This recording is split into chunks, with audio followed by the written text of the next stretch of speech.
Well, the Mud Maid was the result of a drunken Christmas party. So I was working for Knee High at the time, and Tim Smith lived just up the road from us at Trevigue.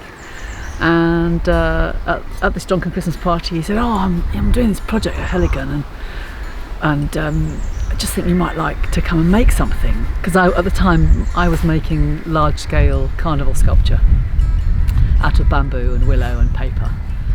And come and make something in the woods, you know. And I went, "Oh, the things I make are only made to last 20 minutes. That's not going to work." So he said, "Oh, come and have a play, see what happens."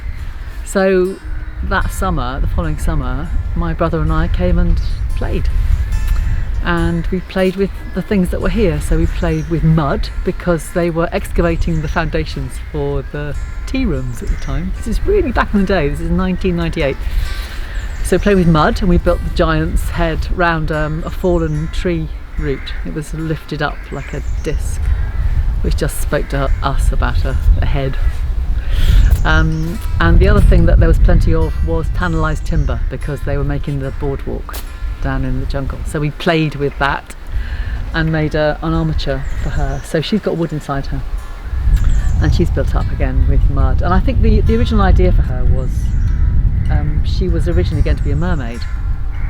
And our kind of idea was that if you walk down to the end of this path and you look down across the fields, you can see Mervagissey.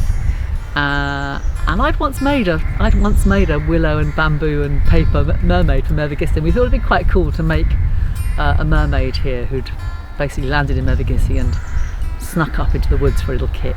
So she was going to be a mermaid. We were going to put a tail over there somewhere. Anyway, we started making her, and it was Candy came up through the woods one day and she said, "That's not a mermaid, that's a mud maid." And that kind of stuck, really. And we never made the tail. So that's how the Mud Maid was conceived. What Pete and I have always tried to do is try and really attend to the place and understand it and listen to it. I think I've always felt this was a very beautiful, peaceful, calming place. And so I think this idea of making a sleeping figure was to do with that, was to do with total peacefulness and being part of nature was the kind of core idea, but we never really formalised it as a symbol.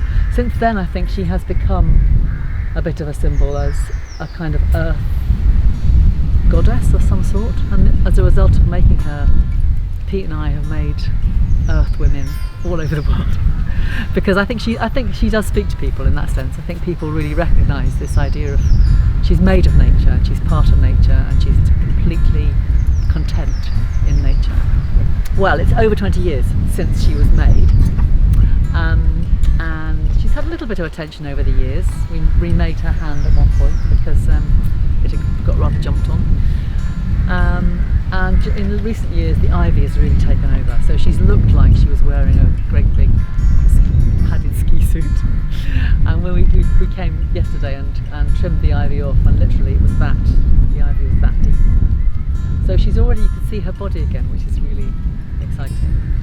And the other thing I'm doing right now is we always wanted her to, in a sense, return to nature a bit. And one of the things that started to happen, which we were delighted with, was that moss started to grow on her face. And my idea was that if we waited long enough, she would end up with this lovely green velvety skin. But actually, it just got so she looked like she had some terrible disease. So in the end, I've accepted the idea that she's not going to be a green mossy faced girl, and that she's actually, because she's made of her face is made of hypertufa, which is not a particularly durable material. It's a mixture of compost and cement and sand. So she needs a bit of skin treatment as well. She's having a bit of a treatment. You know, none of the rest of us can go to a beautician's, but she's having the full works today.